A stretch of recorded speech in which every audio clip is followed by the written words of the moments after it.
Coach, from my vantage point, the game sort of broke down with a pretty even first, and then second felt like your team was getting the lion's share of the chances, but didn't lead the second period with the lead. How did you see that breaking down for you? I saw a Rockford team being much faster today.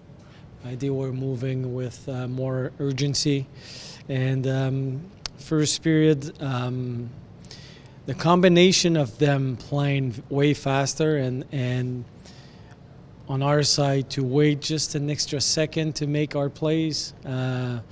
It was a good period, but just good, not great. Then the second period, there was a shift. Ryan White, really aggressive on the forecheck, completing his route, creating a loose puck, and then we had Gerard's line going on the ice, and they had a no-zone shift, and we hit the crossbar, and I thought the momentum was on our side at that moment, and then they came back and scored a goal. And sometimes it happens, but I really liked our bench. From that moment, I felt that our team regrouped together, and we stuck to the plan, and I never felt any sense of panicking on the bench. They stuck to the plan. They worked hard. We have a great room. Those guys work well together, and we manage. There's a lot of character. We managed to come back in the third period because it's a tough task to come back in the third period and win in overtime. Really happy for our guys.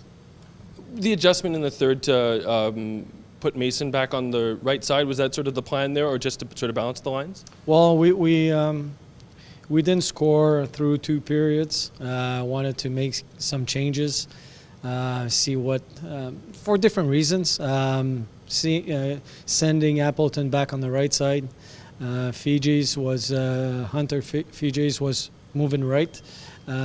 So I thought that we could create something, and we had in the last road trip, we had Spacek and Griffith playing together, and they had some good chemistry, and with JC Lipon, so we felt it could create something offensively, and it looked okay, but we're going to look at different combinations in the next few days.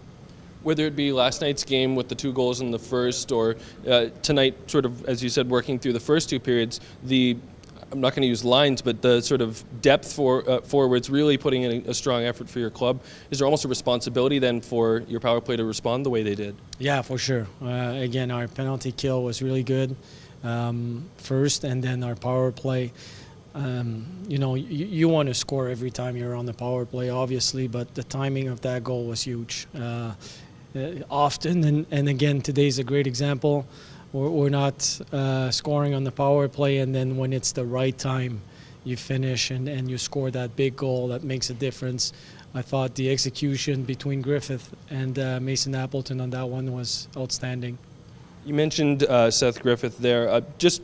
There's big moments that seem to energize the team. When he blocked the shot I think it was in the second, that seemed to really get the team going. When you have skilled players like that buying in, that's a pretty good sign for your team. That's huge. Exactly, and you're right. A guy like Griffith, he's here to produce offense, to make plays, but he's committed to winning, and that's also being able to be in the shooting lanes, and when players like this do it, it tells you about the mindset of our team.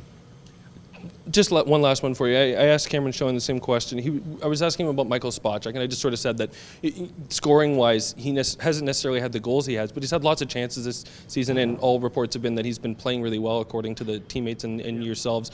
How big is it to get a reward tonight like he did? Well, I think it's big for him, and the timing of the goal was great, for sure. But he's had good chances. He's looking to pass the puck this year more than he did last year, I guess. But I don't want to take that away from him. His vision is really good, and he sees plays that some other players won't see. We would like him to shoot the puck more, because when he does, he's got a real heavy shot, and we've seen it. But it's when you have a guy like this that is playing hard, and he's trying to get better at playing a 200-foot game. He's working on his face-offs. He's working on playing well defensively. We know he can score. We know he can shoot. We know he can pass. But he's trying to become a better player, and he does it with the right attitude.